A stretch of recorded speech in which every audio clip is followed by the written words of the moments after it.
Hello students, किरण प्रकाशी के भाग 14 में आप सबका स्वागत है।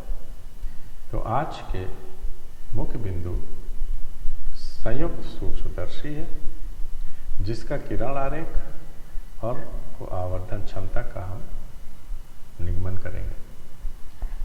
तो चलिए सबसे पहले हम संयुक्त सूक्ष्मदर्शी में चलते हैं। तो जैसा कि पिछली कक्षा में आपको पता चला था कि दो उत्तल लेंसों के संयुक्त प्रभाव से प्रतिबिंब का आवर्धन बढ़ाया जाता है। क्योंकि हमने जब सरल सूक्ष्मदर्शी देखी थी तो उसमें अकेला लेंस था और उसकी अधिकतम आवर्धन क्षमता 9 हो सकती है। तो आवर्धन क्षमता को बढ़ाने के लिए हम दो लेंसों का उपयोग करेंगे। एक लेंस से बने प्रतिबिंब को दूसरे लेंस पर भेज देंगे, जो कि उसका आवर्धन बढ़ाएगा। तो इसमें हम क्या करते हैं, दो लेंस यूज़ करते हैं, दोनों उत्तल लेंस होता है।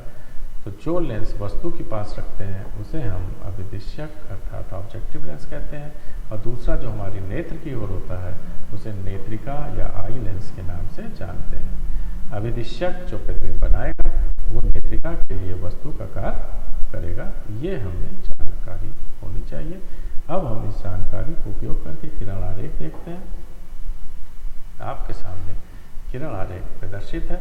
आपको चित्र में दिख रहा है कि एक छोटे द्वारक का अभिदिश्यक उत्तल लेंस वस्तु के पास रखा है। इस प्रकार से रखते हैं कि वस्तु अभिदिश्यक के फोकस के बाहर स्थित हो, जिससे कि अभिदिश्यक उसका वास्तविक प्रतिबिंब a डैश b डैश, जिसकी ऊंचाई h डैश है, वो बनाता है। और इस प्रतिबिंब a डैश b डैश के लिए नेत्रिका को इस प्रकार से एडजस्ट करते हैं, समायोजित करते हैं कि a डैश b डैश नेत्रिका के फोकस के भीतर बने।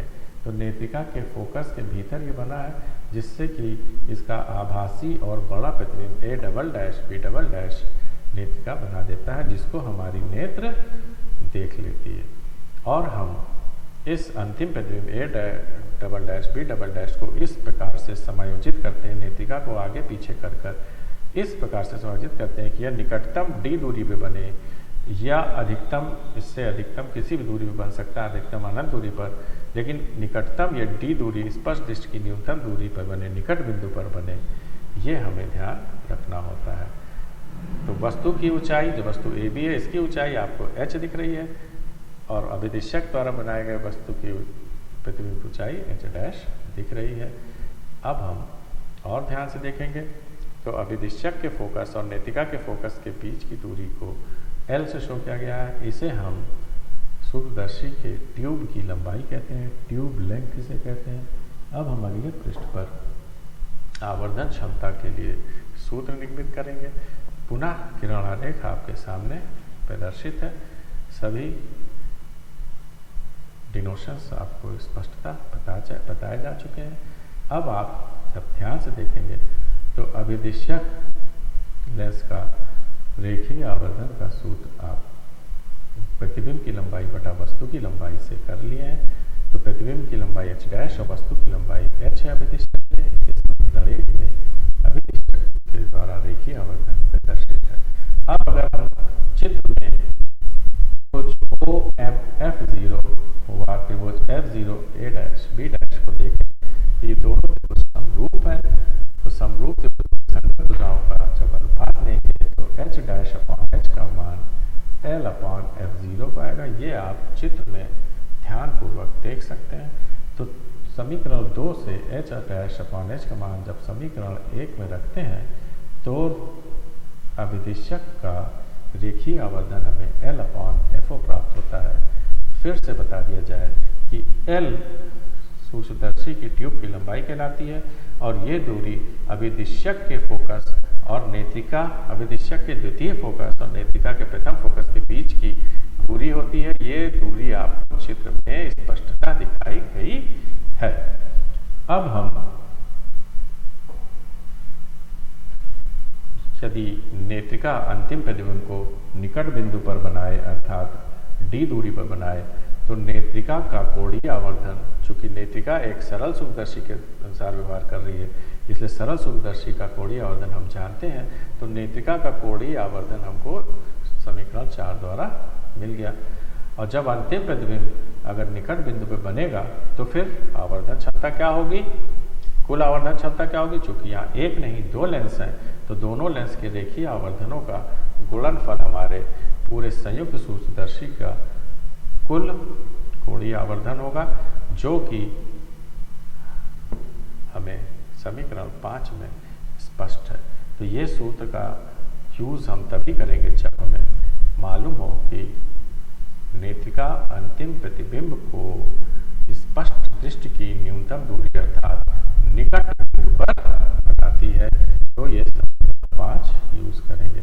अब इस सूत्र से आपको दिख रहा है कि अगर आवर्धन क्षमता का मान आप बढ़ाना चाहते हैं तो FO का मान और FE दोनों का मान छोटे से छोटा कम से कम रखेंगे, अर्थात दोनों ही लेंस की फोकस दूरियां कम से कम होनी चाहिए। अब विचारी प्रश्न उठता है कि यदि अंतिम प्रतिबिंब अनंत पर बने तो क्या होगा। अभी पिछले में आपने देखा कि अंतिम प्रतिबिंब स्पष्ट न्यूनतम दूरी पर बना था। यदि अंतिम प्रतिबिंब अनंत पर बने तो क्या होगा। अनंत पर प्रतिबिंब कब बनेगा, जबकि अभिदिश्यक द्वारा बनाया गया प्रतिबिंब A', B' नेत्रिका के फोकस पे बने। हम आपको किरण आरेख पर पुनः ले चलते हैं। आप इस किरण आरेख से देख रहे हैं कि अभिदिश्यक द्वारा बनाया गया प्रतिबिंब A', B' अगर नेत्रिका के फोकस पे बनेगा, ये प्रतिबिंब FE पर बने तो नेत्रिका इसका प्रतिबिंब अनंत पर बनाएगा, और अनंत पर जब बनाएगा तो उसका कोणीय आवर्धन नेत्रिका का हमने पढ़ चुका है पिछले क्लास में कि जब प्रतिबिंब अनंत पर बनता है तो D/F होता है। तो नेत्रिका के लिए हम D/FE लिखेंगे और सूत्र 6 में इसको हमने दिखाया हुआ है। और MO का मान हम ऑलरेडी निकाल चुके हैं। तो अंतिम प्रतिबिंब जब अनंत पर बनेगा तो उस स्थिति में संयुक्त सूक्ष्मदर्शी की आवर्धन क्षमता अभिदिश्यक के रेखीय आवर्धन और नेत्रिका के रेखीय आवर्धन के गुणनफल के बराबर होगा, जो कि हमको M बराबर L/FO × D/FE से प्राप्त होगा। इस सूत्र से भी स्पष्ट है कि अगर हम कोणीय आवर्धन का मान बढ़ाना चाहते हैं, अर्थात हम बड़े से बड़ा प्रतिबिंब देखना चाहते हैं, तो नेत्रिका की और अभिदिश्यक दोनों की फोकस दूरी को कम से कम रखना होगा। अब हम अगले पृष्ठ पर समरी को देखेंगे कि आज हमने क्या पढ़ा। आज हमने संयुक्त सूक्ष्मदर्शी के बारे में जाना, जिसमें हम दो उत्तल लेंसों के संयुक्त प्रभाव से आवर्धन का मान बढ़ाते हैं। क्योंकि एक सिंगल लेंस में रेखीय आवर्धन का मान हम 9 से अधिक कर नहीं सकते, इसलिए दो लेंसों का प्रभाव करते हैं और एक लेंस से बने प्रतिबिंब को दूसरे लेंस के लिए वस्तु का काम करता है, तो दूसरा लेंस उसके आवर्धन को बढ़ा देता है।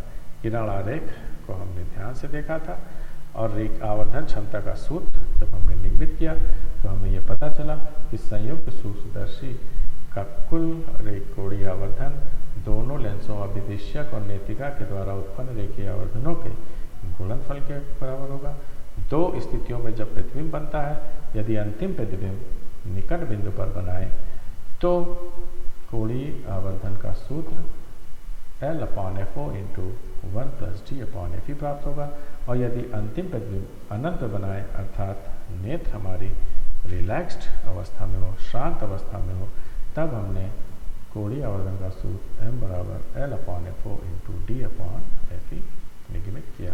और इन दोनों ही सूत्रों से आपको ये दिखाई पड़ रहा है कि अगर आप कोणीय आवर्धन का मान अधिक से अधिक रखना चाहते हैं तो नेत्रिका और अभिदिश्यक दोनों की फोकस दूरियों को कम से कम रखेंगे।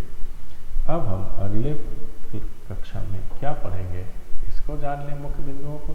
तो अगली कक्षा में हम लोग दूरदर्शी अर्थात दूरदर्शक, जिसे हम टेलीस्कोप भी कहते हैं, इसके बारे में जानेंगे। टेलीस्कोप वह प्रकाशिक यंत्र है जो बहुत दूर स्थित वस्तुओं का ऐसा प्रतिबिंब बनाता है जो हमारी नेत्र पर बड़ा दर्शन कोण बनाए, अर्थात वो हमें बड़ा प्रतीत हो। वो वस्तुएं वास्तविकता में बड़ी हो सकती हैं, लेकिन वो इतनी दूर हैं कि हमारी नेत्र पर छोटा दर्शन कोण बना रही हैं, तो वो छोटी हैं। इसलिए हम उसको दूरदर्शी की सहायता से ऐसा प्रतिबिंब बनाएंगे कि जो नेत्र पर बड़ा दर्शन कोण बनाएगी, जिससे वो हमें बड़ी प्रतीत होगी। फिर हम उसके किरण आरेख को जानेंगे और आवर्धन क्षमता का सूत्र निगमित करेंगे। तो इस प्रकार आज हम अपनी कक्षा को यहीं पर विराम देते हैं। धन्यवाद।